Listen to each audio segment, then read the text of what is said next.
स्वस्ति श्री गणेशाय नमः। श्री गुरुचरण कमलेभ्यो नमः। मातृपितृ चरण कमलेभ्यो नमः। नमः परमहंसाय स्वादित चरण कमल चरमकरन्दाय भक्तजनमानस निवासाय श्रीरामचन्द्राय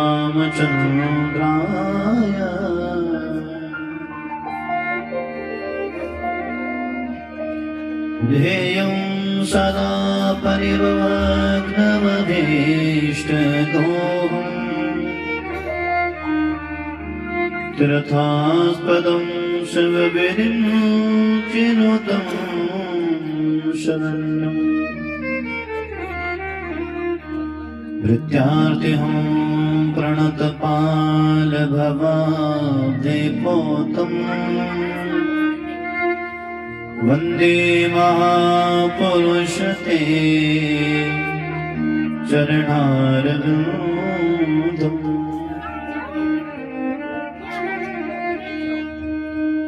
अस्ति स्वस्तरुणीकराग्रविगला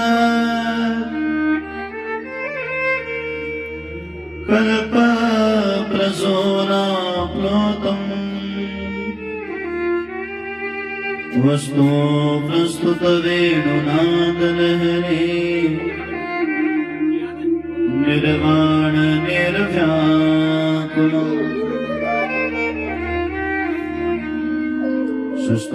शस्तनिबद्धदीविलस गोपीसहस्रावृतम् हस्तन्यस्तनतापवगमखिलो दारुं किशोराकृति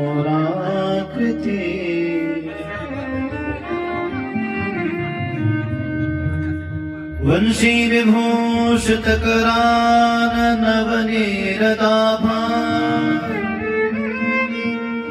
पीताम्बराधरणबिम्बफलादरोष्ठा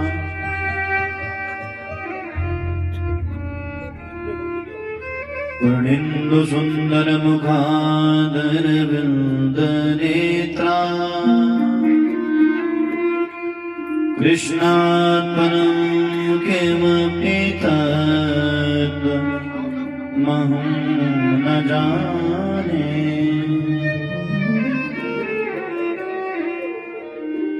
शिष्टो या सद्गुरूपा जगद्वन्दितो पालनीया चरोत्री संहारे चापि यस्या जगदिदमखिलम् क्रीडनं व्यापराख्य पश्यन्ति मध्यमातो तदनु भगवती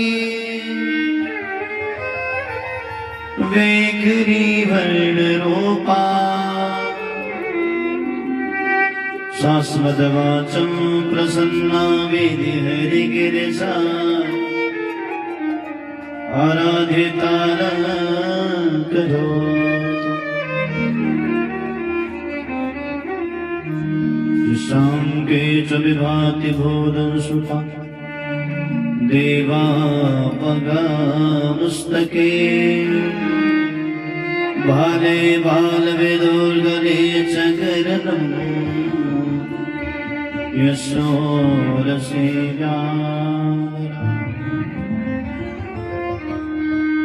सोऽयं भूति विभूषणा सुरवरा सर्वादिको सर्वदा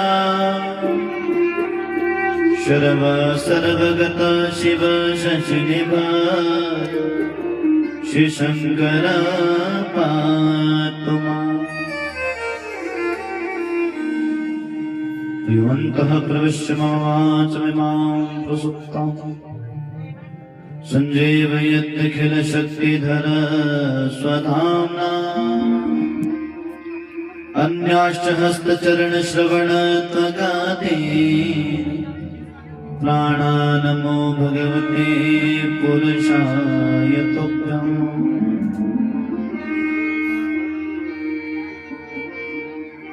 अतुलित बलधामं हेमशैलावदेहम् धनुजवन्कशानं ज्ञानिनामग्रगण्यम् सकलगुणनिधानं मानराणामदेशम् रघुपतिप्रियभक्तं वातजातं नमामि। जय जय श्री राधारमण जय जय नवल किशोर जय गोपी चित चोर प्रभु जय जय माखन चोर जय जय माखन चोर। वृंदावन बिहारी लाल की श्रीमद् भागवत महापुराण की पुराण पुरुषोत्तम वेदव्यास महाराज की जय श्री मैया की जय हो। चित्रा महादेव की जय हो। वीरठु मैया की जय हो। दोई देवता जी महाराज की जय हो। जय देवता जी महाराज की जय हो। करुणा देवता जी महाराज की जय हो। नमः पार्वती पतये हर हर महादेव।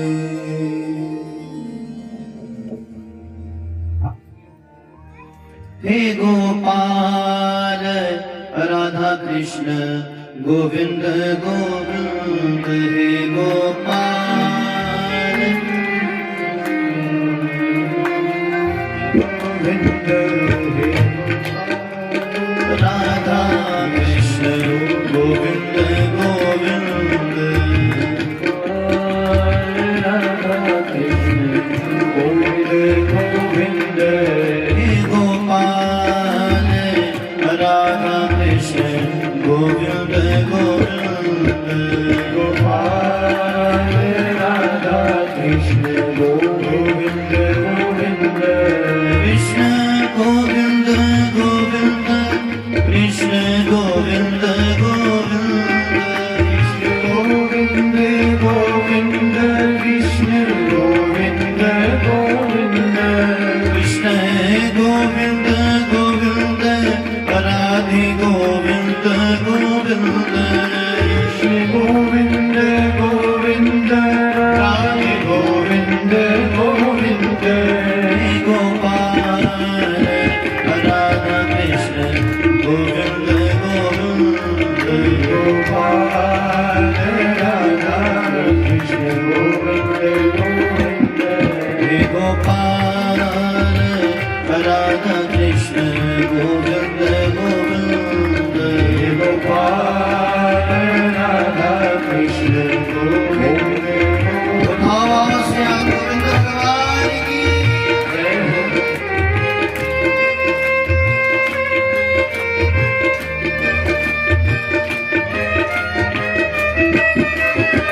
राधे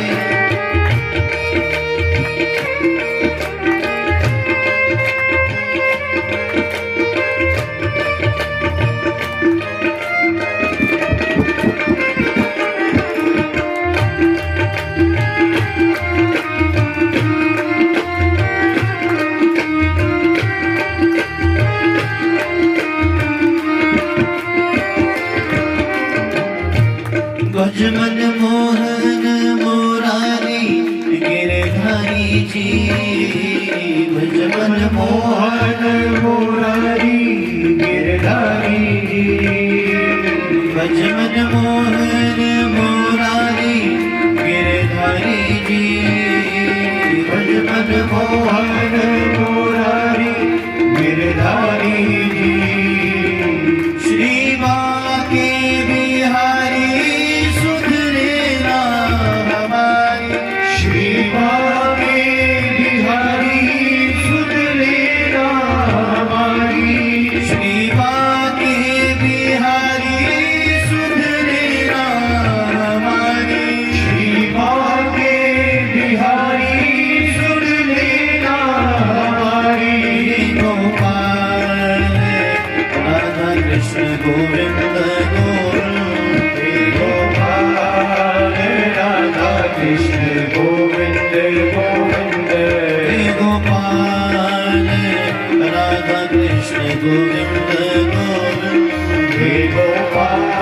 राधा कृष्ण गोविंद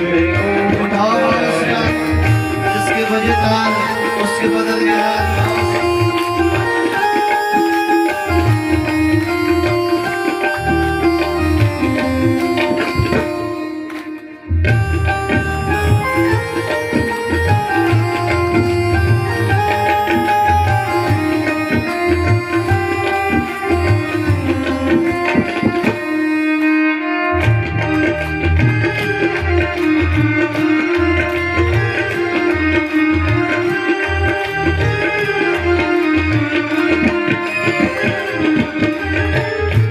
वो तो राधा का है प्यारा सबकी आंखों का है तारा।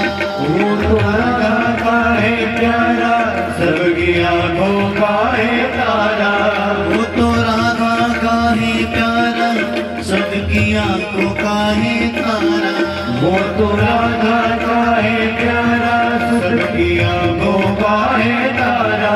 वो तो राधा का है प्यारा सबकी आंखों का है तारा। वो तो राधा का है प्यारा सबकी आंखों का है तारा। वो तो राधा का है प्यारा सबकी आंखों का है तारा। राधा का है प्यारा सबकी आंखों का है प्यारा। गोपाल राधा कृष्ण गोविंद गोविंद। हे गोपाल राधा कृष्ण गोविंद गोविंद। हे गोपाल राधा कृष्ण गोविंद गोविंद। गोपाल राधा कृष्ण गोविंद गोविंद। कृष्ण गोविंद गोविंद राधे गोविंद गोविंद। कृष्ण गोविंद गोविंद राधे गोविंद गोविंद। कृष्ण गोविंद गोविंद राधे गोविंद गोविंद। कृष्ण गोविंद गोविंद राधे गोविंद गोविंद। कृष्ण गोविंद गोविंद राधे गोविंद गोविंद। कृष्ण गोविंद गोविंद राधे गोविंद गोविंद। कृष्ण गोविंद गोविंद राधे गोविंद गोविंद। कृष्ण गोविंद गोविंद राधे गोविंद गोविंद। हे गोपाल राधा कृष्ण गोविंद गोविंद। गोपाल राधा कृष्ण गोविंद गोविंद। हे गोपाल राधा कृष्ण गोविंद गोविंद। गोपाल राधा कृष्ण गोविंद गोविंद। हरे कृष्णा कृष्ण कृष्ण हरे हरे कृष्णा कृष्णा कृष्णा हरे हरे। हरे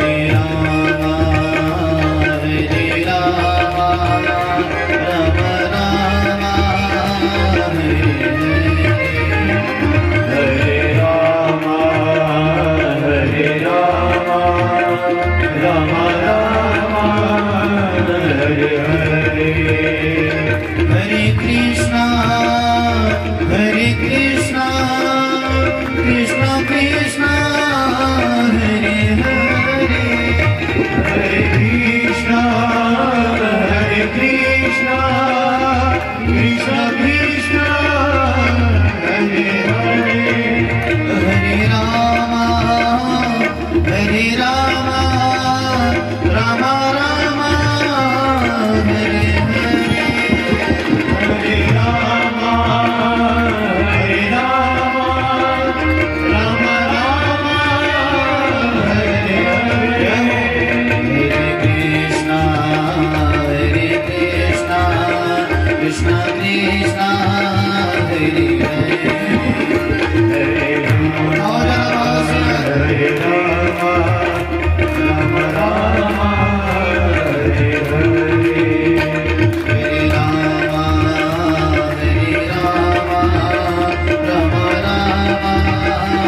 राधा कृष्ण गोविंद गोविंद कृष्ण गोविंद गोविंद राधे गोविंद गोविंद कृष्ण गोविंद गोविंद राधे गोविंद गोविंद हे गोपाल राधा कृष्ण गोविंद गोविंद।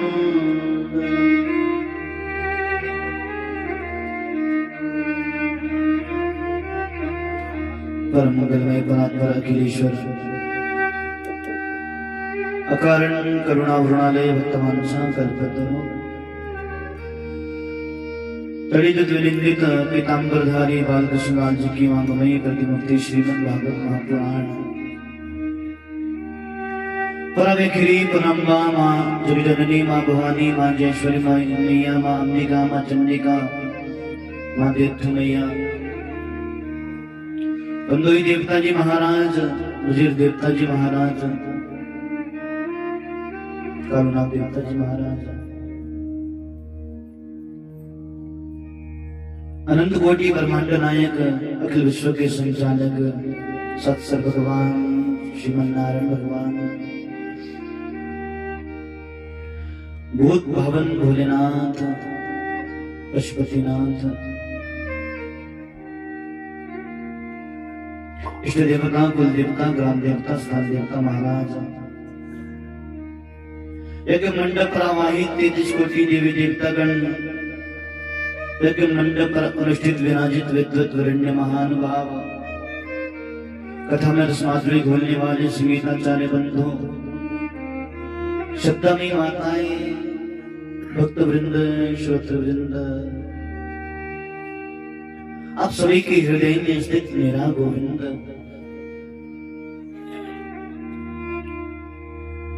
कथा के मुख्य यजमान श्रीमान राजेंद्र शर्मा जी,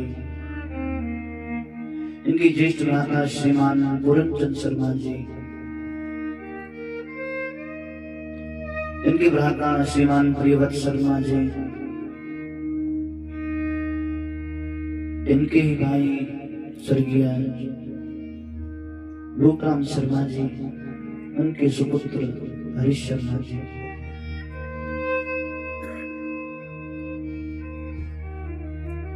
श्रीमान संजय शर्मा जी और उनके अनुज श्रीमान सतीश शर्मा जी, घर के सभी सदस्य मन में भाव हुआ भगवान की कथा को हम श्रवण करना चाहते हैं। श्रीमान सतीश जी की माता कमला देवी जी की पुण्य स्मृति में चतुर्वार्षिक श्राद्ध में श्रीमद् भागवत महापुराण का आयोजन इस पवित्र पुण्य स्थान पर हुआ और अब आप सभी लोग भगवान की कथा का श्रवण कर रहे हैं। माध्यम तो बना चतुर्वार्षिक श्राद्ध।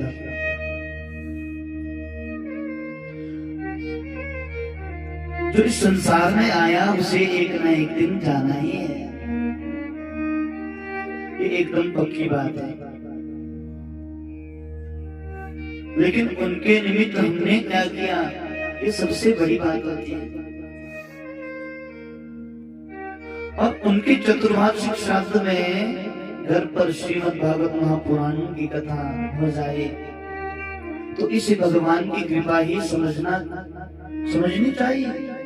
या फिर वो जो दिव्यंगत आत्मा उनके कोई पुण्य होगी जो उनकी चतुर्वार्षिक श्राद्ध में भागवत की कथा हो रही है।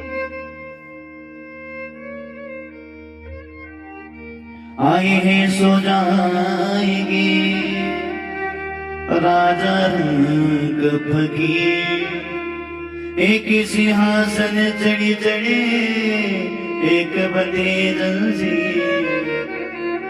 जो संसार में आया वो राजा है, रंग है, फकीर है, कोई भी है, उसे एक ना एक दिन इस संसार को छोड़कर जाना है।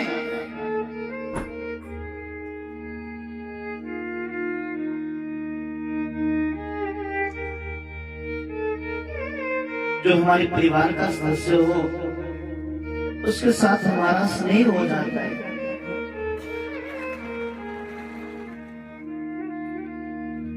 लेकिन आपको ये बात समझ लेनी चाहिए कि जो आत्मा होती है वो अजर अमर होती है, वो कभी मरती नहीं है।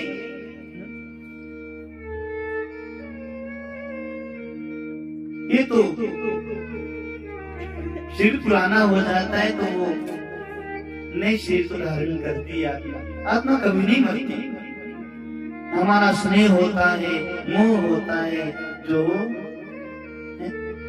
हमें दुख देता है।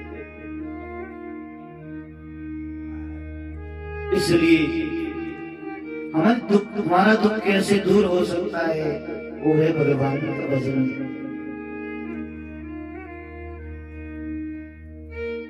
इसलिए भगवान का भजन निरंतर करते रहो।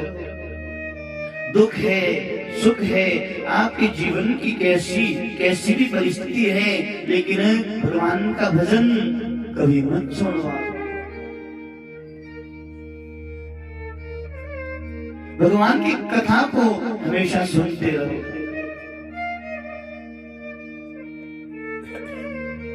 सारे दिनों की प्रीत जगत में सारे दिनों के नाते हैं, पलकों के पर्दे पड़ते ही सब नाते मिट जाते। ना जाने हमारे पलकों के पर्दे कब पड़ जाएं और इस संसार को छोड़कर हमें जाना पड़े।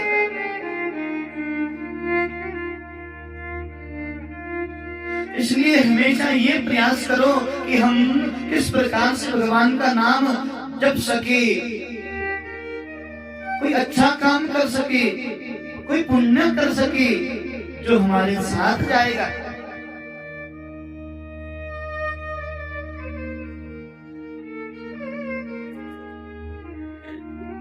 इसलिए हमारा स्नेह जुड़ा होता परिवार के सदस्य से। गोविंद भगवान की जय हो, बांके बिहारी लाल की जय हो। भाग्योदयन बहुजन समझते ना,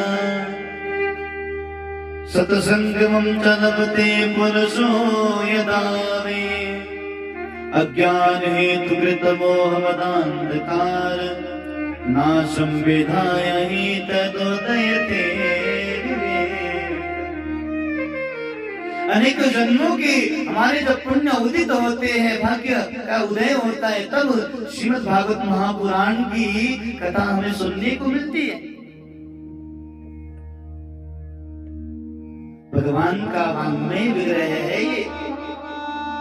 तेने वाङ्मयी मूर्ति प्रत्यक्षा वर्तते हरे, सेवनात् श्रवणात् पाठात् दर्शनात् पापनाश। केवल मात्र यदि आप इसका दर्शन भी कर दो तब भी आपके सब पापों को नष्ट कर देने वाली कथा है। भगवान का शब्दमय विग्रह है ये, इसलिए हमेशा इसका सेवन करो, भगवान की लीलाओं का श्रवण करते रहो। जिन हरि कथा सुनी नहीं काना, जिन हरि कथा सुनी नहीं काना, श्रवण रंध्र नहीं भवन समाना। जिन्होंने अपने कानों के चित्रों से भगवान की कथा को नहीं सुना, उनके कान शाम के बिल के समान होते। इसलिए हमेशा प्रयास करो भगवान की कथा को सुनने का।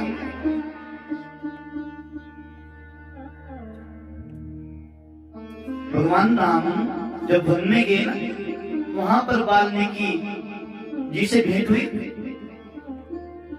तो वाल्मीकि पूछते, प्रभु कहाँ रहूं मैं? भगवान बोलते वाल्मीकि जी से, कहाँ रहूं मैं, किस स्थान पर रहूं? तो वाल्मीकि जी क्या कहते, जिनके दम्भ कपट नहीं माया, जिनके दम्भ कपट नहीं माया, जिनके दम्भ कपट नहीं माया, जिनके दम्भ कपट नहीं माया, जिनके दम्भ कपट नहीं माया, जिनके दम्भ कपट नहीं माया, इनके हृदय बसवर गुराया, इनके हृदय बसवर गुराया, इनके हृदय बसवर गुराया, इनके हृदय बसवर गुराया। कितनी सुंदर बात बोली। जिनके दम्भ कपट नहीं माया, जिनको माया ग्रसित नहीं करती, जिनके हृदय में किसी के प्रति कपट नहीं रहता, हे प्रभु आप उनके हृदय में विराजमान हो जाओ। इसलिए सब कपट अभिमान को छोड़ करके बड़े भाव से हमें कथा को सुनना चाहिए। गोविंद भगवान की जय हो। हमने कल कथा सुनी, माँ देवकी और वसुदेव जी के घर में भगवान ने अवतार लिया।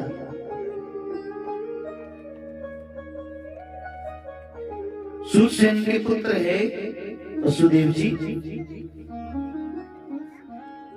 इनकी 7 पत्नियां गौरवी रोहिणी भद्रा मदिरा रोचनायना देवकी प्रमुखासन पत्न्यानक दुंदुभि। 7 पत्नियां हैं और कंस ने अपनी चचेरी बहन देवकी का विवाह वसुदेव जी से करवाया। अभी घर छोड़ने के लिए जा रहा था अपनी बहन को कि आकाशवाणी होगी जिसका 8वां गर्भ होगा जो तेरी मृत्यु का कारण बनेगा। तो कंस ने वसुदेव जी और देवकी को कारागार में बंद कर दिया।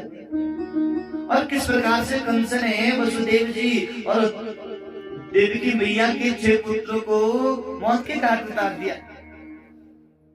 7वीं संतान के रूप में भगवान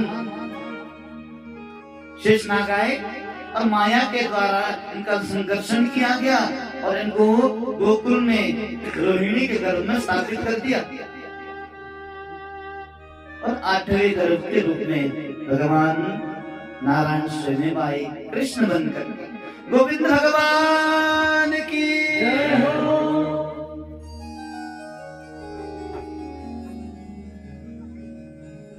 अब गोकुल चले।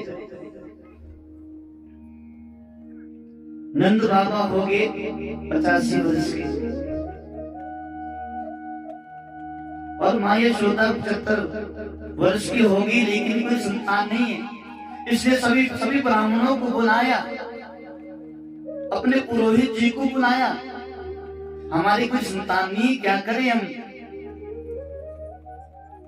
तो पुरोहित जी ने कहा आपको पुत्रेष्टि यज्ञ करना है। सभी ब्राह्मणों को बुलाया और पुत्रेष्टि यज्ञ करवाया। तो ब्राह्मणों ने आशीर्वाद दे दिया, पुत्रवान भव पुत्रवती भव। नंद बाबा कहते इतनी उम्र में हमारे कैसे कोई संतान होगी? ब्राह्मण कहते हमने आशीर्वाद दिया है तो संतान हो ही जाएगी। जब तक संतान नहीं होती तो हम आपके महल के बाहर ही माला लेकर बैठ जाएंगे, भगवान का नाम लेंगे।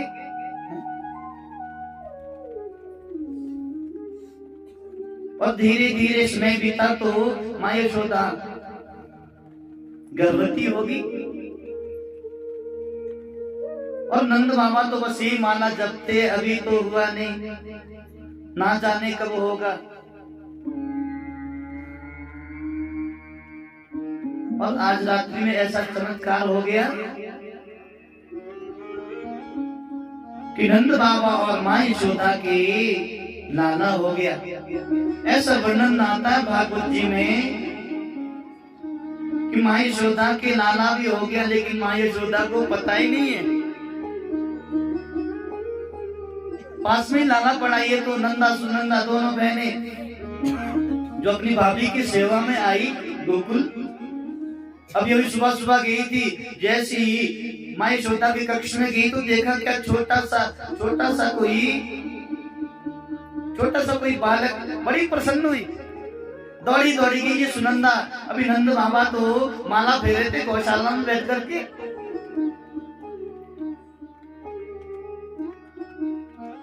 अभी तो हुआ नहीं, ना जाने कब होगा। इतने में सुनंदा की दौड़ी, अरे भैया बहुत बहुत बधाई। एकदम से नंद बाबा उठे, क्या हो गया बहन, क्या हुआ, किस बात की बधाई? ये सुनंदा कहती भैया बधाई तो कहूंगी मैं, लेकिन जो मैं मांगूंगी वो देना पड़ेगा। नंद बाबा कहते जो मांगेगी बहन वो दूंगा मैं तुझे। सुनंदा कहती है भैया आपके घर में लाला हो गया, बहुत बहुत बधाई हो। अब तो नंद बाबा की खुशी का कोई ठिकाना नहीं रहा। एकदम से उठे और अपने गले में नौलखा हार था ना, उस अपनी बहन सुनंदा के गले में डाल दिया। दौड़े के यमुना जी में डुबकी लगाई, पीताम्बर पहना, सफेद दाढ़ी थी एकदम से काली कर दी। दौड़े आए माँ यशोदा के पास, देखा क्या बड़ा सुंदर सा लाला है। नंद के लाला की जय हो। अब सब गोप गवाने आ रहे, सभी ने सुना ओहो नंद बाबा के लाला हुआ है, माँ यशोदा के लाला हुआ, तो सब आ रहे बधाई देने के लिए। अरे मैया बहुत बहुत बधाई, बाबा बहुत बहुत बधाई। ऐसा वर्णन आता है, ये गोपियां सब सज धज के आई है। गोप्यो सुमिष्टमणिकुण्डल निष्कण्ठ्या चित्रांबरा शिखा चित्रांबरा पथि शिखा अच्युतमाल्य भरसा नंदालयं सबलयं व्रजते विलेजो। बड़ा सुंदर स्वरूप बनाया, ये श्रृंगार करके सब गोपियां आ रही। कहा नंद बाबा के महल के बाहर। और इन गोपियों के मध्य में ही एक 90 वर्ष की मैया, बूढ़ी वेदांती मैया है। अच्छा पता लगा, अच्छा नंद के घर में लाला हुआ है तो ये भी श्रृंगार कर रही है। वो सब श्रृंगार का सामान निकालना जो अपना रखा था। अब बूढ़ी थी बेचारी, 90 वर्ष की अम्मा थी।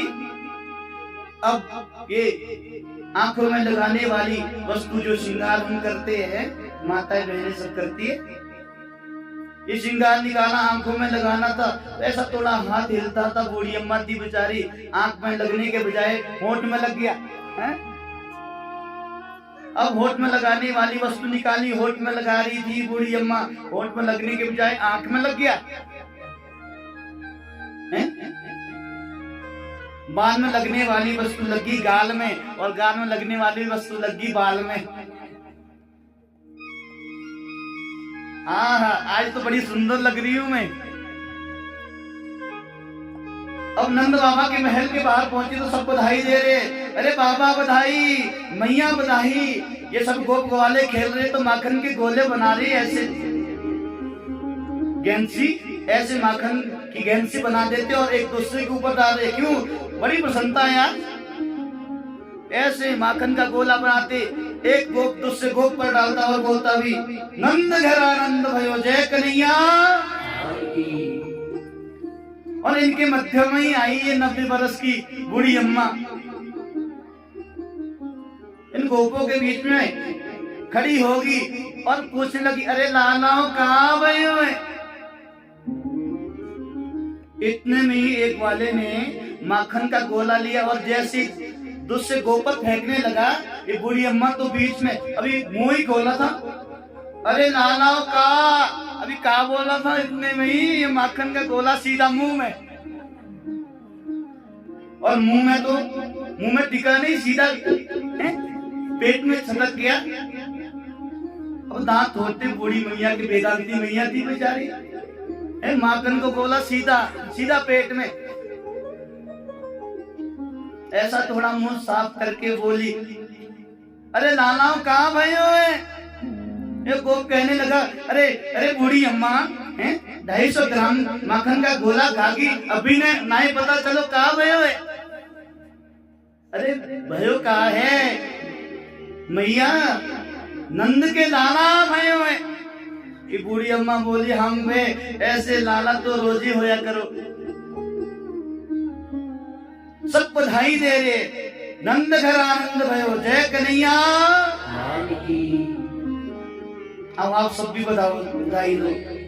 नंद जी के आंगन में बजे नहीं आज बधाई, नंद जी के आंगन में बजे नहीं आज बधाई, नंद जी के आंगन में बजे नहीं आज बधाई, नंद जी के आंगन में बजे नहीं आज बधाई। 100 बार बधाई लोगों, 100 बार बधाई लोगों, 100 बार बधाई लोगों, 100 बार बधाई लोगों, लाखों बार बधाई। नंद जी के आंगन में बज रही आज बधाई, नंद जी के आंगन में बज रही आज बधाई, नंद जी के आंगन में बज रही आज बधाई, नंद जी के आंगन में बज रही आज बधाई। नंद के लाला सारी गाँव से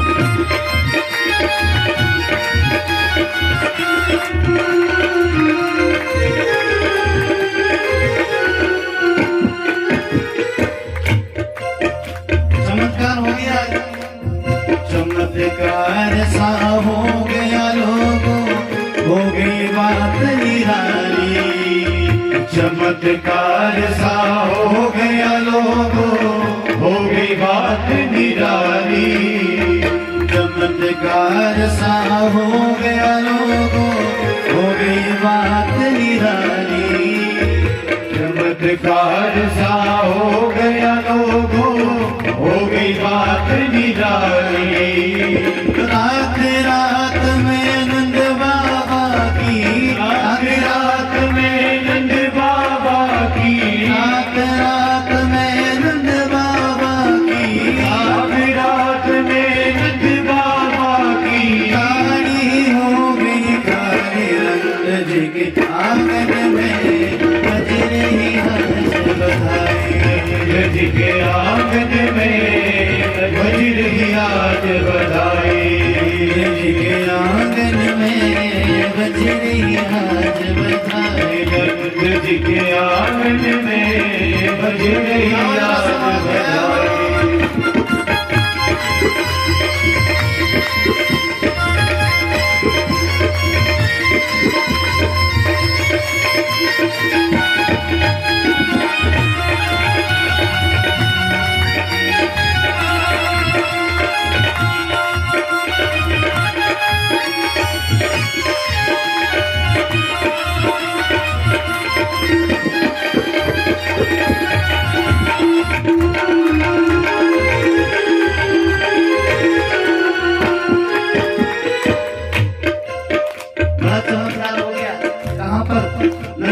के महल, नंद बाबा के महल में 100 साल की बूढ़ी देखो हो गए आज जवान, 100 साल की बूढ़ी देखो हो गए आज जवान, 100 साल की बूढ़ी देखो हो गए आज जवान, 100 साल के बूढ़े देखो हो गए आज जवान। ये पूरे लोग सब नंद बाबा के महल आकर कहते, अरे भैया बहुत बहुत बधाई। बधाई भी गाते और ठुमका भी लगाते। क्या बोलते? नंद जी के आंगन में बज रही नंद जी के आंगन में बज रही आज बधाई। नंद जी के आंगन में बज रही आज बधाई। नंद जी के आंगन में बज रही आज बधाई। सौ सौ बार बधाई लोगों, सौ बार बधाई लोगों, सौ बार बधाई लोगों, सौ बार बधाई लोगों, लाखों बार बधाई। नंद जी के आंगन में बज रही आज बधाई। नंद जी के आंगन में बज रही आज बधाई। नंद जी के आंगन में बज रही आज बधाई। नंद जी के आंगन में बज रही आज बधाई। नंद जी के आंगन में बज रही आज बधाई।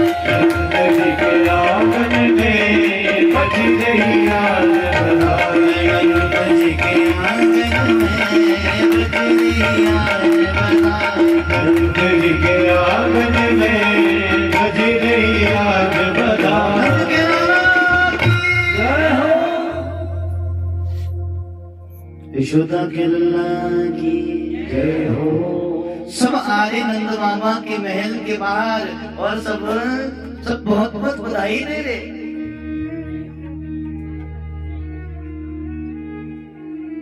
ऐसा वर्णन आता है आज नंद बाबा और माँ यशोदा दोनों बड़े प्रसन्न हैं। संतान जो होगी, लल्ला जो हो गया। भागवत जी में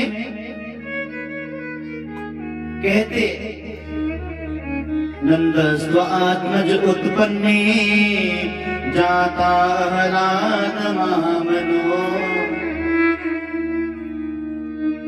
नंद बाबा के घर में कोई लल्ला नहीं हुआ, यहाँ तो कह रहे जाता अहलाद महामना।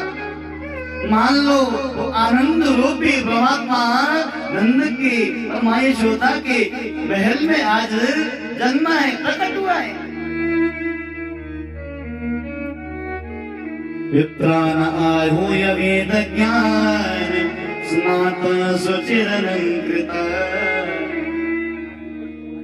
नंद बाबा ने सभी ब्राह्मणों को बुलाया।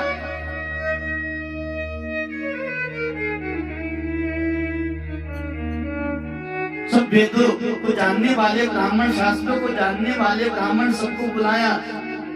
बड़ा बड़ा सत्कार किया नंद बाबा ने सभी ब्राह्मणों का। वाचित्त स्वस्तेनम जात कर्मा आत्मजस्य वे। उन सब ब्राह्मणों ने स्वस्ति वाचन बोला और जात कर्म संस्कार शिशु का किया। ये जात कर्म संस्कार है, ये 16 संस्कारों में चौथे नंबर वाला संस्कार है, जिसको हम बोलते नाल छेद संस्कार है? और इससे पहले 3 संस्कार हो जाते शिशु के, गर्भाधारण संस्कार, पुंसवन संस्कार और सीमंतोनेत्र संस्कार। फिर जातकर्म संस्कार के पश्चात होता नामकरण संस्कार। नामकरण संस्कार के बाद होता है निष्क्रमण संस्कार। निष्क्रमण संस्कार के बाद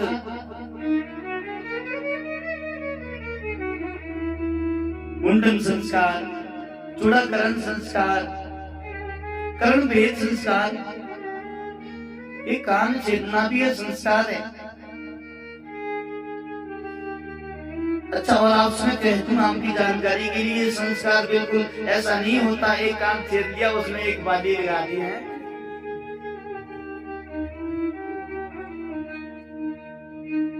मुहूर्त देख करके, शास्त्रोक्त मुहूर्त देख करके कर्ण छेद संस्कार होता। और शास्त्र में वर्णन आता है जिसका कर्ण छेद संस्कार हुआ हो उसको यम त्रास नहीं लगता।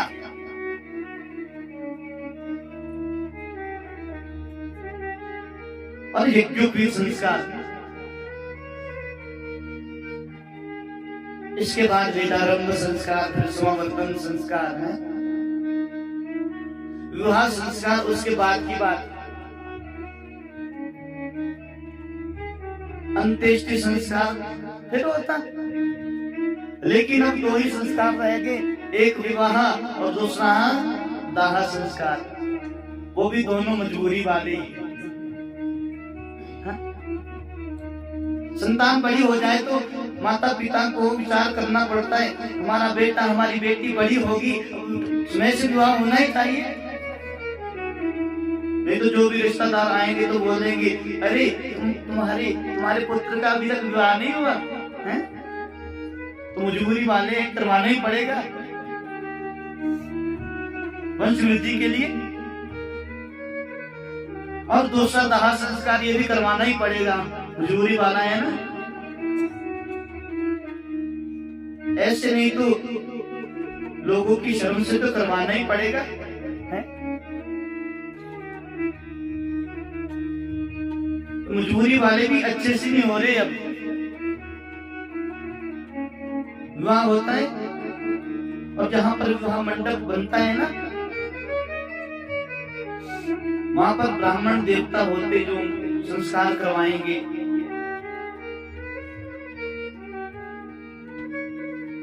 वेदों के मंत्रों का उच्चारण करते, होम आदि होता। लेकिन जो ब्राह्मण मुख्य रूप से संस्कार करवा रहे हैं उनको कोई नहीं पूछता विवाह में है? कब तक? बस जब तक अपना काम हो जाए, विवाह हो जाए है, संस्कार हो जाए तब तक। उसके बाद कोई नहीं पूछता अरे कहाँ है पंडित जी, पूछता कोई नहीं।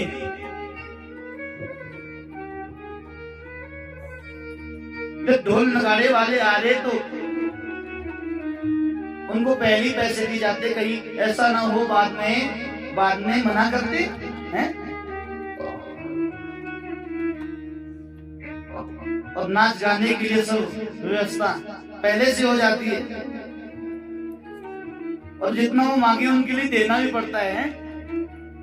लेकिन ब्राह्मण देवता तो बेचारे हैं?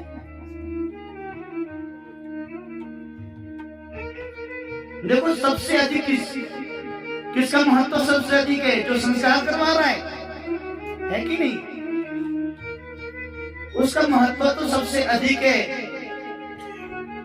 लेकिन हम समझते नहीं है।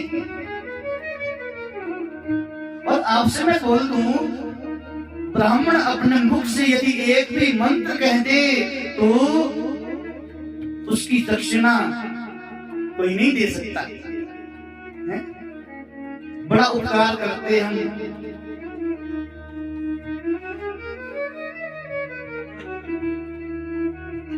इसलिए प्रयास करो, ब्राह्मणों का हमेशा वंदन करो। और आपसे मैं कहता हूँ, ये विवाह आदि में हम चौकी लाते हैं ना भगवान की, तो सबसे बुरे हाल भगवान के और ब्राह्मण के ही होते विवाह में। बोलो राधे राधे। और दोनों ये संस्कार, विवाह संस्कार और दाह संस्कार, दोनों मजबूरी वाले ही है।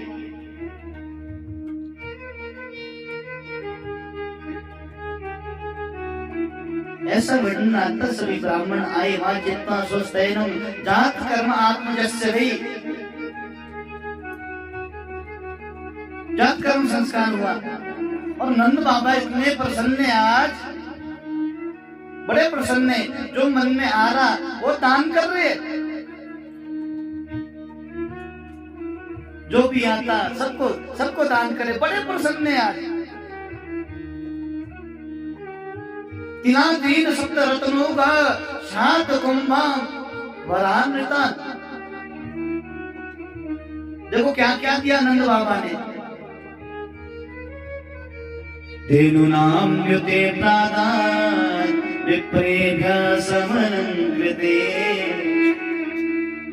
तिलाद्रीन सप्तरत्नोगा शातकुंभाम्बरामृता।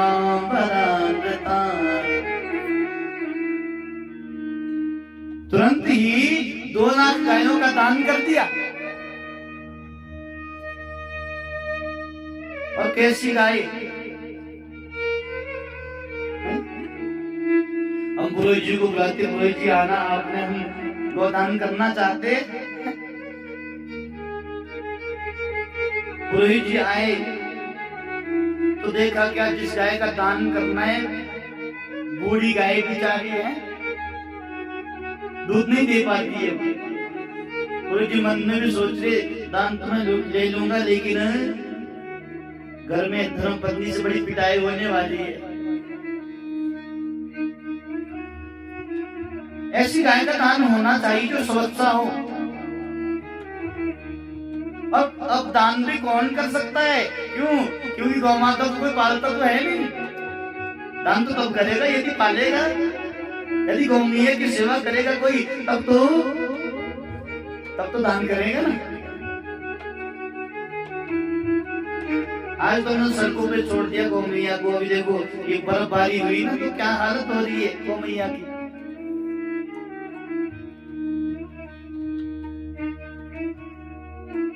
तो गौमैया मन से ही भगवान से निवेदन करती होगी, भगवान से निवेदन करती होगी, भगवान से प्रार्थना करती होगी। इस संसार का जीव इतना निर्दयी कैसे हो गया?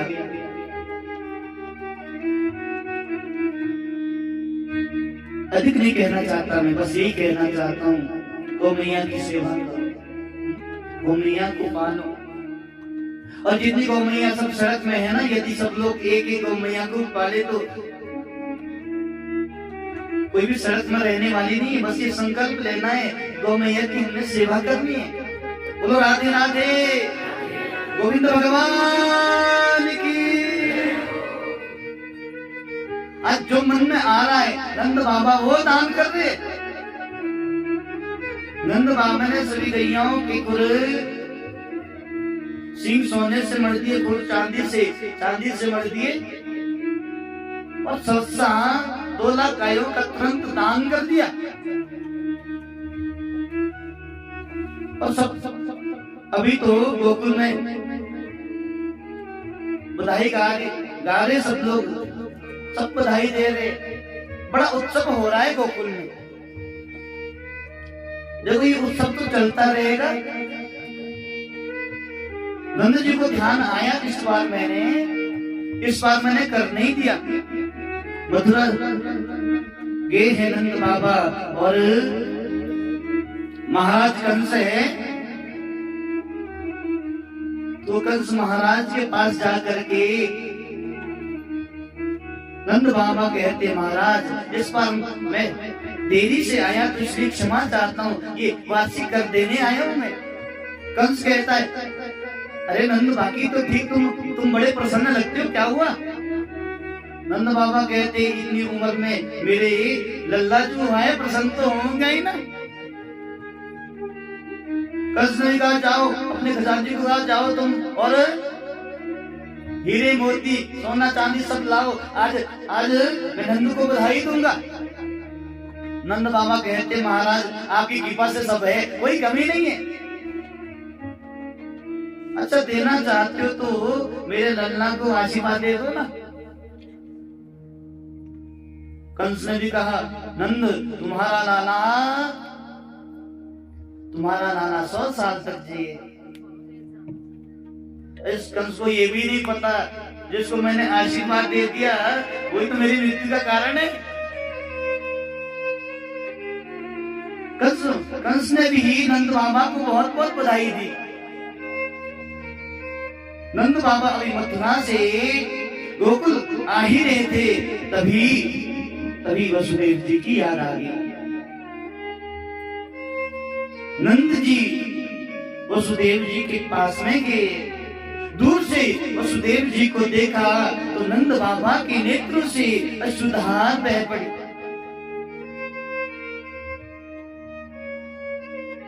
नंद जी गए हैं और वसुदेव जी को अंक से भर दिया, नेत्रों से अश्रुधार भी बह रही है। नंद जी कहते, मित्र अहो ते देव की पुत्रा कंसेन बहुहता, एका तो वशिष्ठ वरदा कन्या सापी दिवंगता। तुम्हारे कितने ही पुत्रों को इस दुष्ट कंस ने मार दिया और मैंने सुना एक कन्या वो भी आकाश में उड़ गई। लेकिन मित्र तुम दुख मत करना, तुम दुखी मत होना। और आपसे मैं कह दूं, जो अपने मित्र के दुख में दुखी नहीं होता उसको बहुत बात तक लगता है। जो न मित्र दुख होई दुखारी, तिन्हि विलोकत पातक भारी। जो अपने मित्र के दुख में दुखी नहीं होता उसको बहुत पातक लगता है। नंद जी कहते हैं, मित्र तुम्हारे कितने पुत्रों को कंस ने मार दिया, इसलिए तुम दुख मत करना। और मेरे पुत्र हुआ है ना, ये समझना तुम जो मेरा पुत्र है वो तुम्हारा ही पुत्र है। और आपसे मैं कह दूं, वास्तव में दोनों को ही ये नहीं पता कि किसका पुत्र है। गोविंद भगवान की। वसुदेव जी कहते हैं, नंद भैया ये सब बातें होती रहेगी, लेकिन मुझे लगता है गोकुल पर संकट के बादल मंडरा रहे भैया, इसलिए मैं चाहता हूं तुम गोकुल चले जाओ जल्दी से जल्दी। और आपसे मैं कह दूं, गोकुल नंद जी पहुंचे बाद में ये पोतना पहले पहुंच गई। कंसेन प्रहिता घोरा पोतना बाल घातिनी, शिशुंचकार जगनंती। ये तो सभी शिशुओं को मारने के लिए आई, जिन्होंने 7 दिन के भीतर जन्म लिया है गोकुल में। गोकुल में आई कंस ने इसे रखा है, जाओ तुम और गोकुल में 7 दिन के अंदर जितने भी शिशु हुए सबको नष्ट कर दो, और बारी बारी से सबको मार रही है। ऐसा वर्णन आता, ये पोतना तो अपने स्तनों में काल कूट विष को लेकर आई है, सबको मार रही है। नंद बाबा के महल के बाहर पहुंची तो बड़ा सुंदर रूप बना दिया। बड़ा ही सुंदर रूप बनाकर नंद बाबा के महल के बाहर पहुंची और जोर से कहने लगी, अरे यहाँ तो सब बधाई दे रहे थे ना, नंद बाबा बधाई, माँ यशोदा बधाई, कृष्ण भी बधाई दी। अरे बहन यशोदा बहुत बहुत बधाई। माँ यशोदा ने देखा ये कौन आ गई। माँ यशोदा ने दूर से देखा, इसको मैं जानती तो नहीं, कभी पहले देखा तो नहीं। माँ यशोदा ने इससे कहा, बहुत बहुत बधाई। उतना कहती, अच्छा बहन अब तो भूल ही गई ना मुझे, तुम्हारी बचपन की सहेली हूं मैं, भूल गई। माँ यशोदा दिमाग पर बड़ा जोर डाल रही है, कभी मैंने इसे देखा तो नहीं, अच्छा मुझे याद भी नहीं आ रहा कि ऐसी कोई मेरी सहेली थी बचपन में। उतना कहती है, हाँ अब तो भूल ही जाओगी ना, हैं? इतनी उम्र में तुम्हारे लल्ला जो हुआ है। और माता बहनों का ये थोड़ा सा स्वभाव रहता है, यदि एक दूसरे को ना भी जाने तब भी बात कर लेती है, ऐसा स्वभाव होता है। माँ यशोदा ने कहा, कोई बात नहीं बहन, तुम तो बैठो। माँ यशोदा तो गई रसोई घर में, माँ यशोदा तो भीतर चली गई, लेकिन गलती कर दी, अपने लल्ला को इस पूतना के पास दे दिया। पूतना ने लल्ला को गोद में लिया और पूतना मन में विचार कर रही, तुझे दूध पिलाऊंगी और तुझे नष्ट कर दूंगी मैं। पूतना ने अभी भगवान को दूध पिलाना प्रारंभ किया। ऐसा वर्णन आता है, जब पूतना भगवान को दूध पिला रही थी तो भगवान ने नेत्र बंद कर दिए। तो यहाँ संतों का अपना अपना भाव, क्यों भगवान ने नेत्र बंद किए? एक संत कहते भगवान ने इसलिए नेत्र बंद किए, क्योंकि भगवान मंगलाचरण कर रहे हैं, जिस काम के लिए मैं आया हूं तो वो काम शुरू कर रहा हूं। दुष्टों को मारने के लिए आए हैं ना भगवान। दूसरे संत कहते नहीं भैया, ऐसा नहीं है। भगवान ने क्यों नेत्र बंद किए? भगवान ने इसलिए नेत्र बंद कर दिए, भोले बाबा का स्मरण कर दे। भोले बाबा, विष पीने का काम तो आपका है, इसलिए विष आप पियो और दूध मैं पी जाता हूं।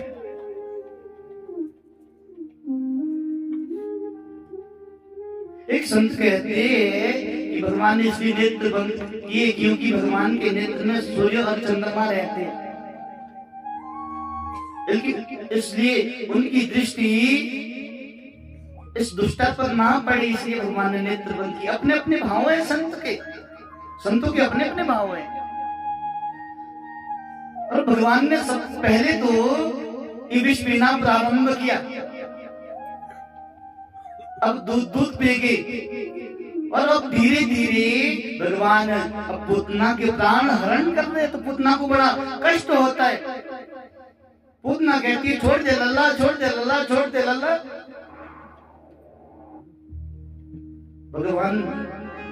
भगवान कहते मौसी, जिसको मैं पकड़ लेता हूं मैं छोड़ता नहीं हूं।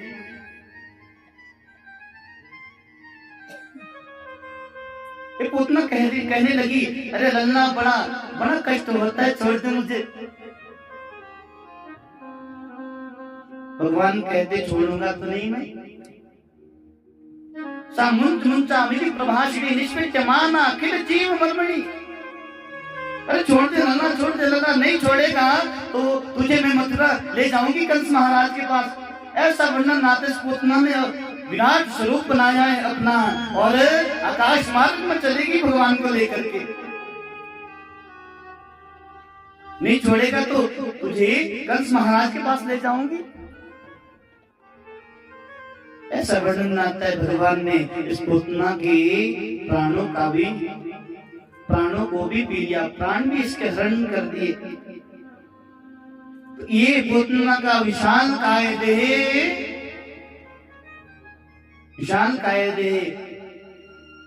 ब्रज में गिराए, और बड़े जोर से आवाज आई, माँ यशोदा रसोई घर से बाहर आई। अरे क्या हो गया, ये आवाज कैसी? तो देखा क्या, ना ये सहेली है और ये ना लल्ला है। माँ यशोदा मन में सोची, मेरा लल्ला कहाँ चला गया, मेरा लल्ला कहाँ चला गया। दौड़ी आंगन में आई, इतने में सब गोपियां आई। अरे बहन क्या हो गया? अरे मेरा लल्ला कहीं वो लेगी मेरे लल्ले को। कौन लेगी? सहेली आई थी। गोपियां कहने लगी, यशोदा तुम बड़ी भोली हो, पर किसके पास तुमने अपने लल्ला को दे दिया? ये सब गोप ग्वाले की है, जहां इस पूतना का शरीर गिरा है, बड़ा विशाल का है शरीर। ऐसा वर्णन आता है इस पूतना का शरीर तो गिरा 3 गवयुति में।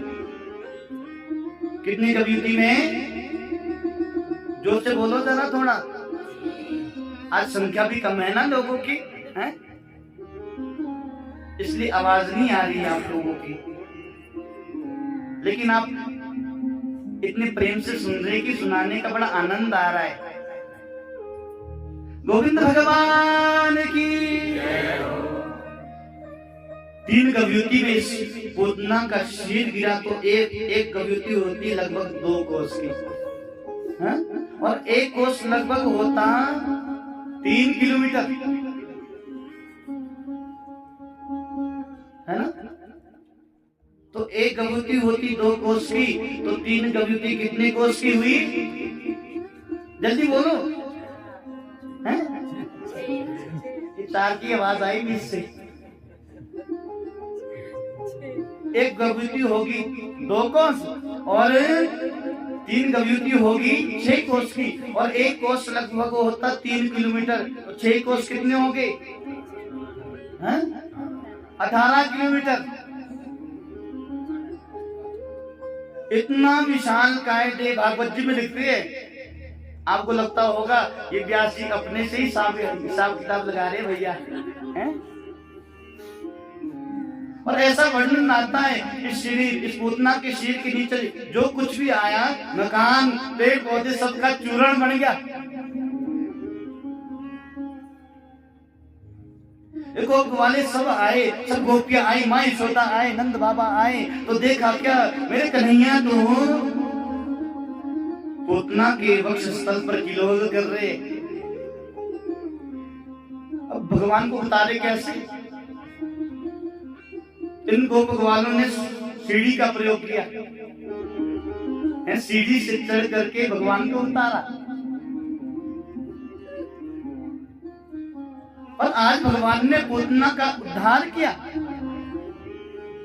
गोविंद भगवान की।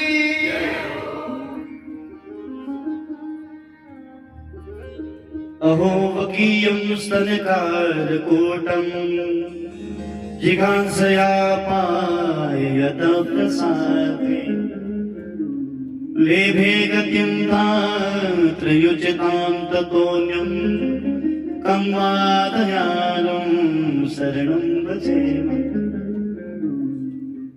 वो बकी बकासुर की बहन आई भगवान को मारने के लिए, उसको भगवान ने वो गति दे दी जो गति माँ यशोदा को बाद में मिलेगी।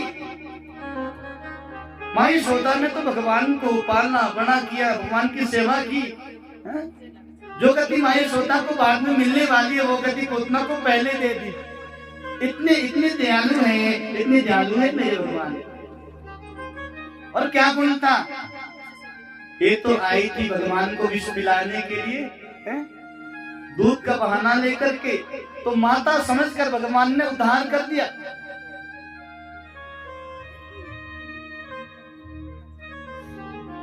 ऐसे दयालु है मेरे प्रभु। न जाने कौन से गुण पे दया निधि तेज जाते, न जाने कौन से गुण पे दया निधि तेज जाते, न जाने कौन से गुण पे दया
कौन से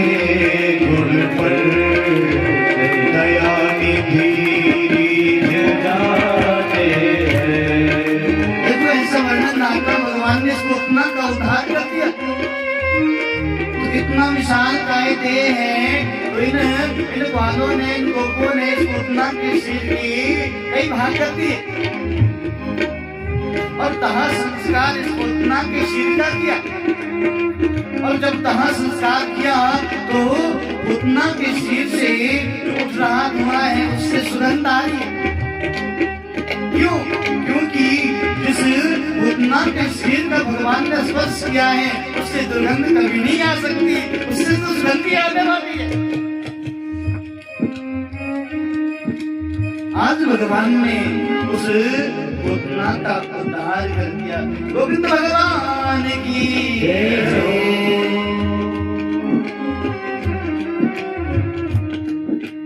ऐसा वर्णन आता है। अब थोड़ा समय बीता, एक कंस कभी किसी राक्षस को भेज देता, कभी किसी राक्षस को भेज देता। भक्त को भेजा है, भगवान ने उसका उद्धार किया। शगड़भंजन को भेजा है तो उसका उद्धार कर दिया भगवान ने। इसके बाद भगवान थोड़े से बड़े हुए, 1 वर्ष के हुए तो भगवान का नामकरण संस्कार।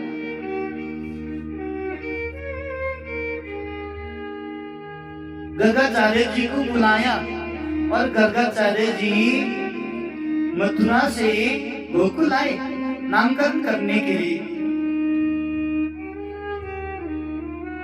और इस बार नंद बाबा ने कोई भी उत्सव नहीं रखा। क्यों?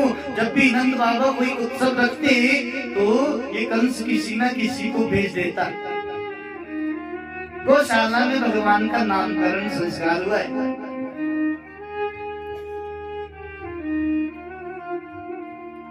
गौशाला में भगवान का नामकरण संस्कार हुआ।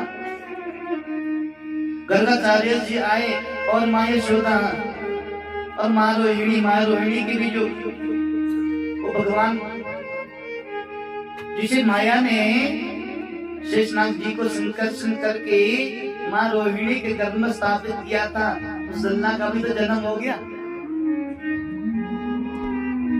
ऐसा वर्णन आता है। माँ यशोदा कहती, रोहिणी बहन, हमने सुना कि गर्गाचार्य जी बड़े विद्वान है, हम भी देखती जरा कितने विद्वान हैं, इसलिए अपने लालाओं को बदल दिया। माँ यशोदा ने अपने लाला को दिया रोहिणी के पास और माँ रोहिणी ने अपने लाला को माँ यशोदा के पास दे दिया और दोनों एक दूसरे का लाला लेकर के गौशाला में गई। और जैसे गर्गाचार्य जी ने भगवान को देखा, भगवान की तरफ देखा तो समाधि लगी। ओ इतना सुंदर। काफी समय हुआ, माँ यशोदा कहने लगी, अरे बहन रोहिणी क्या हो गया है? ये ना हिल रहे ना डुल रहे, अरे हो क्या गया हुई? माँ यशोदा ने उठकर पहले ऐसे किया, क्या हो गया? फिर थोड़ा ऐसे हिलाया, फिर एकदम से गर्गाचार्य जी एकदम से पलके झुकाई। अरे हमें तो लगा ये क्या हो गया आपको? गर्गाचार्य जी कहते कुछ नहीं हुआ। अब नामकरण संस्कार करना प्रारंभ किया तो गर्गाचार्य जी ने ऐसे ही माँ रोहिणी की तरफ हाथ करके कहा, अयम हि रोहिणी पुत्रो रम्यन् सोहितो गुणी आख्यायास्ते रामेति बलाधिक्यां बलम् विदो। माँ यशोदा की तरफ ऐसे इशारे करके गर्गाचार्य जी कहते, ये जो यशोदा की गोद में जो लाला है ना, ये रोहिणी का नाम है और बल की अधिकता के कारण इसका नाम बलराम होगा। और माँ रोहिणी की तरफ ऐसे इशारा किया, बहुनि संति नामानि। ये जो रोहिणी की गोद में जो ये लाला है ना, इसके बहुत नाम होंगे और जैसे जैसे लीला करेगा वैसे वैसे इसके नाम होंगे। लेकिन इदानीं कृष्णतां कथा, अभी इसका नाम कृष्ण होगा। क्यों देखने में कृष्ण कृष्ण है ना, इसलिए नाम हो गया श्री कृष्ण। कृष्ण भगवान की। थोड़ा और धीरे से जयकारा लगाओ। यशोदा के लल्ला की।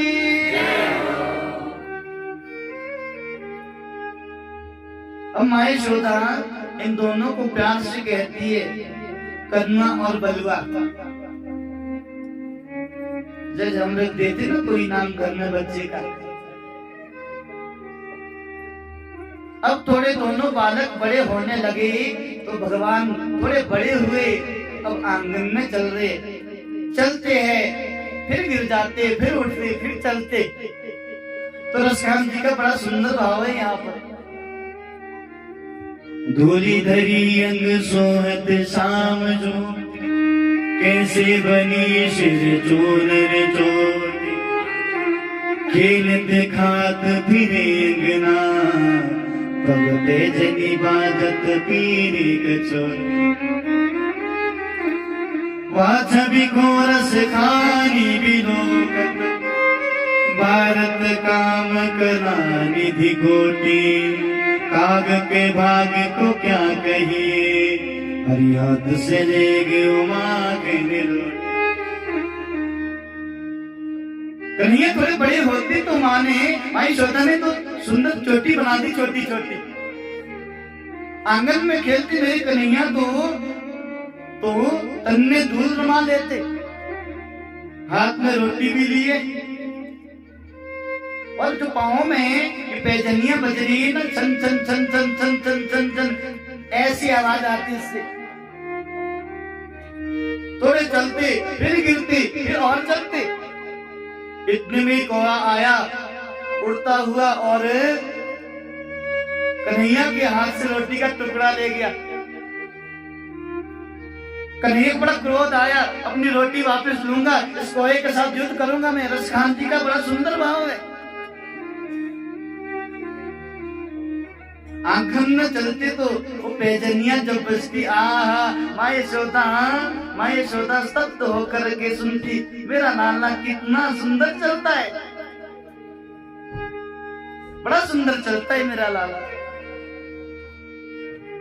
अच्छा, अभी भगवान थोड़े से और बड़े हुए तो भगवान 3.5 वर्ष के हुए तो माखन चोरी की लीला। ये गोपियां आ जाती कोई ना कोई बहाना लेकर के कन्हैया को देखने के लिए माँ यशोदा के पास। और आपसे मैं कह दूं, जिस दिन 1-2 दिन हो जाता ये गोपियां कन्हैया को नहीं देख पाती तो कोई ना कोई बहाना लेकर आ जाती माँ यशोदा के महल के बाहर। आज ये सब गोपियां आई, माँ यशोदा के महल के बाहर पहुंची और ये सब गोपियां कहती, अरे यशोदा बहन महाराना चला। माँ यशोदा तो घर का काम कर रही थी और माँ यशोदा महल के बाहर आई। अरे क्या हो गया गोपियों, इतनी जोर से क्यों बोल रही हो? और पीछे पीछे मेरे कन्हैया भी आगे माँ यशोदा का पल्लू पकड़ लिया, गोपियों को देख रहे चुपके से। एक गोपियां कहती है, यशोदा बहन अपने इस कन्हैया को समझा दो तुम। क्या हुआ? हमारे घर में आकर के माखन चोरी करता है ये। वो क्या बोलती है गोपियां? वत्सानमुंसंप्रजित समय क्रोश संजात आसा स्तेयं स्वादवत्यथ दरिपया कल्पिते स्नेहयोगे मरकान् भोक्षन् विभजति स चेनाति भाण्डं विनत्ति द्रव्यालाभे स्वगृह कुपितो यादयुक्रोशतो। क्या बहाना लेकर आई? एक गोपी कहती है, यशोदा बहन अपने इस नाना को समझा दो तुम। नहीं क्या क्या मेरे लल्ला ने? ये गोपी कहती तुम्हारा लाला आता और हमारी गौशाला में जाकर के ये तो बछड़ों को खोल देता है, वत्सान मुंचन क्वचित समय। माँ यशोदा ने कहा अच्छा तो करता ही, गौशाला में जाकर बछड़ों को खोल देता है तो तुम्हारा काम आधा कर देता, तुम जाती होगी और गैया से दूध निकालने के लिए तो बछड़ा पहले खोल के रखता है। ये गोपियां कहती है ऐसे नहीं, क्वचित समय कभी भी आ जाता, कभी भी बछड़ों को खोल देते और हमारे बछड़े गैया से दूध पी लेते सब। अब हम जाती गाय से दूध निकालने के लिए तो दूध तो मिलता नहीं, गैया की लात मिल जाती है। माँ यशोदा कहती है तुम्हारा आधा काम कर देता। गोपियों ने ये कहा तो माँ यशोदा ठाका मार कर हंसी, देखो कैसे पागल बनाता तुम सबको ये। दूसरी गोपी कहने लगी मैया स्तेयं साधव त्यथदरिपया कल्पिते स्तेय योगे। ये कभी भी आता और हमारे घर में माखन चोरी करता है। माँ यशोदा कहने लगी देखो गोपियों ये शिकायत मत करना, अच्छा जितना माखन खा जाए उसका 2 गुना मुझसे ले जाना तुम, लेकिन माखन मेरे पुत्र ने माखन की चोरी की ये दोबारा मत कहना तुम। अच्छा जितना खाता है तो राज्य से तुम दे देना, उसका 2 गुना मैं तुमको दे दूंगी। एक गोपी कहने लगी तुम्हारा कन्हैया यशोदा मैया राजी से नहीं खाता, इसने तो अपनी गोप ग्वालों की मंडली बनाई है, सबको लेके आता है। एक गोपी कहने लगी मेरे घर में आया माखन चोरी करने के लिए, इसके मित्र ये गोप सब खड़े हो गए, 5-6 नीचे खड़े हो गए, 2-4 उसके ऊपर खड़े हो गए और सबसे ऊपर ये तुम्हारा लाला। ऐसे मटकी को पकड़ दिया और ऐसे लंबा सा डंडा लेकर के मटकी में छेद कर दिया, सब खा रहे भाव से। और एक दिन इस प्रकार से ही ये सब गोप वाले कन्हैया माखन खा रहे थे कि इतने में ही गोपी आई तो सब दौड़े नीचे वाले, मेरे कन्हैया मटकी से ही लटके रह गए। कब तक लटकते, धड़ाम से गिरी और ये गोप वाले तो सब चुप गए। और ऐसे नहीं, कईयों ने आंखें बंद कर दी, कई चारपाई के नीचे छुप गए तो किसी का सिर दिख रहा है, किसी की पीठ दिख रही है। अच्छा जो कहीं नहीं छुप पाया वो आंख में हाथ लगा रहा है, मैं नहीं दिख रहा। गोपी ने बाहर से पकड़ा, माखन चोर आज तुझे पकड़ कर ले जाऊंगी तुम्हारी माता के पास। गोपी ने बाहर से पकड़ा, चलो। अभी आधे रास्ते में पहुंचे कन्हैया कहते गोपी बड़ी दर्द होती है, बाह में छोड़ देना। अच्छा ये कर, ऐसा कर दे गोपी ये मेरी दूसरी बाह पकड़ ले तू। गोपी ने बाह छोड़ी, फिर दूसरी बाह पकड़ ली। माँ यशोदा के महल के बाहर गई, माँ यशोदा बाहर आना जरा, आज तो तुम्हारे कन्हैया को रंगे हाथ पकड़ के लाई हूं मैं। माँ यशोदा बाहर आई, क्या हुआ गोपी, आज तुम्हारे कन्हैया को रंगे हाथों पकड़ा है मैंने। कहाँ है ये जो पकड़ के लाई? ऐसे हाथ उठाया तो देखा क्या उस गोपी का ही पुत्र था ये, उस गोपी का ही बेटा। वो हाथ बदला ना जहां पर माँ सब गड़बड़ हो गया। माँ यशोदा कहती मेरा कन्हैया तो भीतर है, इतने में कन्हैया आया दौड़ा। माँ यशोदा का पल्लू पकड़ के ऐसे चुपके से देखता और ऐसे इशारा करता, क्या हुआ गोपी? एक गोपी कहती अरे ये आए तो इसे राजी से माखन भी खिला दे, लेकिन पूरी मंडली रहती गोप ग्वालों के साथ में। मेरे घर आए माखन चोरी करने के लिए तो माखन चोरी करते हैं, खुद जब खा लिया गोप ग्वालों को भी खिलाया। तो ऐसे नहीं, बंदरों की सेना भी साथ में ही रहती है। अब बंदरों का तो स्वभाव है ना, माखन खाते थोड़ा ऐसा नाक कर देते। कन्हैया कहते अरे क्या हुआ, क्यों नहीं खाते तुम? तो तुम्हारा कन्हैया ऐसे माखन लेकर के ऐसे थोड़ा सा सुनता, फिर कहता हो कैसो बासो माखन है, ये तो बंदर भी नहीं खाते।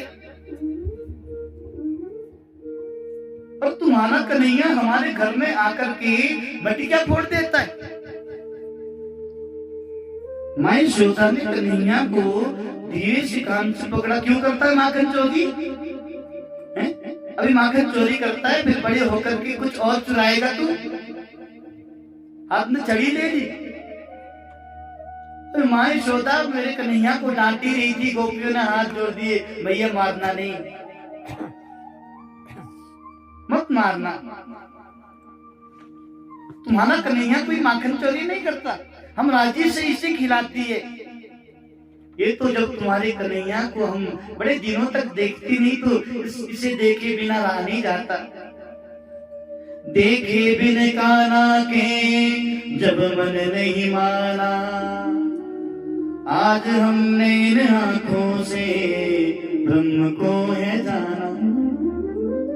कृष्ण चरणों में मन को लगाना है, ये माखन चोरी का कोई गवाना है। जब तुम्हारे कन्हैया को देखे बिना हम नहीं रह पाती, तब हम आ जाते कोई ना कोई बहाना लेकर के, मैया मारना नहीं, मत मारना मैया। माखन चोर भगवान की जय हो, गोविंद भगवान की जय हो।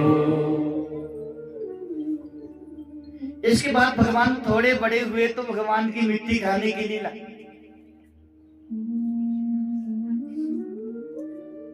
गोविंद भगवान की जय हो। एकदा क्रीडमानस्ते रामाद्या गोपदारिका, कृष्णो मृगं भक्षितवान् इति मात्रेण वेदयन्। एक दिन मेरे कन्हैया सब गोपवालों के साथ के ब्रह्मांड घाट पर, और मेरे कन्हैया ने ऐसी मिट्टी का एक ढेला लिया और तुरंत मुंह में डाल दिया। सब गोप ग्वाले आए दौड़े दौड़े, मैया यशोदा तेरे लाला ने मिट्टी खा ली। क्या बोलते सब गोप ग्वाले माँ यशोदा को? तेरे लाला ने माटी खाई, जसोदा सोन माया। यशोदा तेरे लाला ने मिट्टी खा ली। माँ यशोदा कहती ऐसे कैसे मिट्टी खा ली? और तुम इतने बड़े बड़े, तुमने नहीं समझाया कि कन्हैया तो छोटा है ना, तुमने क्यों नहीं समझाया? गोप ग्वाले कहते हम तो खेल ही रहे थे, और ना जाने तुम्हारे लल्ला ने कब कब मिट्टी खा ली, हमें पता भी नहीं चला। अद्भुत खेल सखन संग खेलो, अद्भुत खेल सखन संग खेलो, इतनो सो माटी को ढेलो। तुरंत सामने मुख में मेलो, प्रयाने गटक गटक गटकाई, जसोदा सुन माई।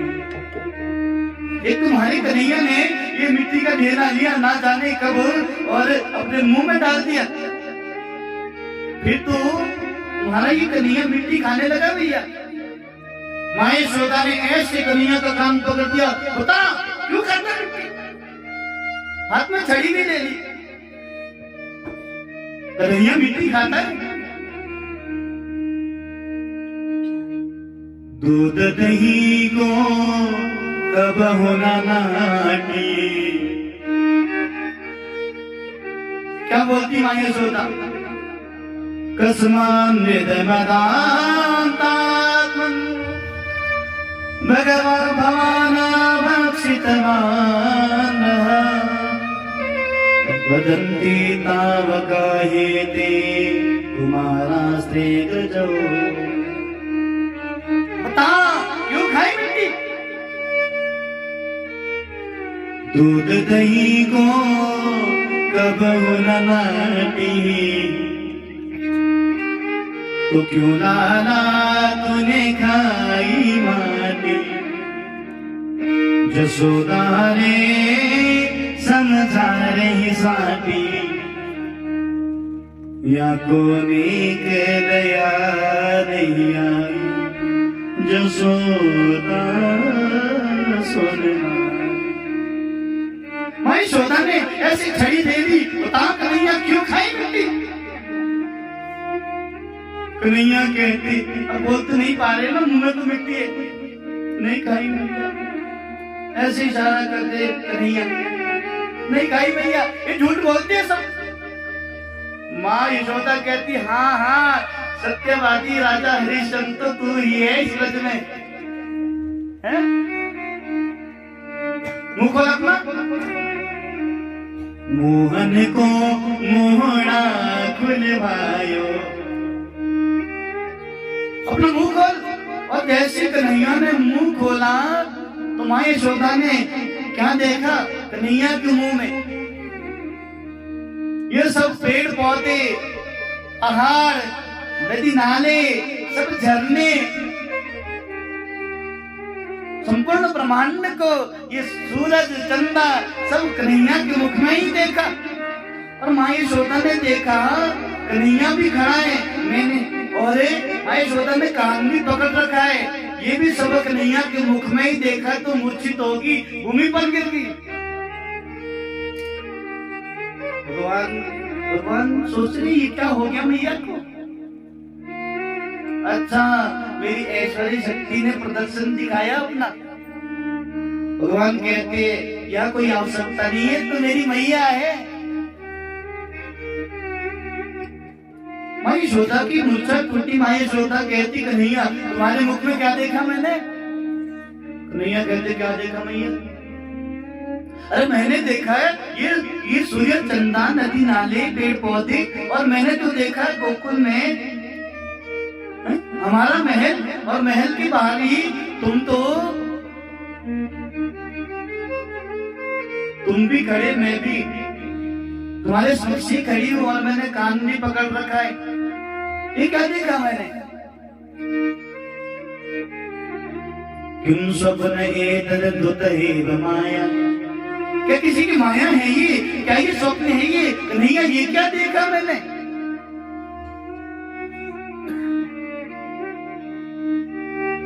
कन्हैया कहते नहीं यार, सच में नहीं खाई मिट्टी। विश्वास नहीं होता ना तो दाऊ भैया को पूछ लो। ऐसा वर्णन आता है माँ यशोदा की। दाऊ भैया के पास पूछने के लिए माँ यशोदा कहती है, दाऊ तूने मिट्टी खाई? और आपसे मैं कह दूं इससे पहले मेरे कन्हैया पहुंच गए थे। कन्हैया कहते भैया अगर माँ पूछे ना मैंने मिट्टी खाई तो ना कर देना। दाऊ कहते क्यों करूं ना, तुमने मिट्टी खाई है तो खाई है, क्यों मना करूं, सच बोलूंगा। कन्हैया कहते ठीक है भैया सच ही बोल देना, मत झूठ बोलना। और मैं भी बोलूंगा पहले भैया ने खाई तब मैंने खाई। जैसे बड़े करते छोटे भी तो ऐसे ही करते हैं। माँ यशोदा आई, दाऊ क्या किस कन्हैया ने मिट्टी खाई है? दाऊ ने ना कर दिया, नहीं खाई भैया मिट्टी। इतने में ही श्री रामा को पाया, ऐसे हाथ में चोटी लेकर कहने लगा ब्राह्मण का बेटा हूँ, झूठ नहीं कहूंगा, तुम्हारे लाला ने मिट्टी खाई है तो खाई है। माँ यशोदा ने डांटा, भगवान की ऐश्वर्य शक्ति ने प्रदर्शन कराया अपना। माँ यशोदा अंक से भर देती कन्हैया को, कन्हैया तुम कहते हो तो नहीं खाई होगी तुमने मिट्टी।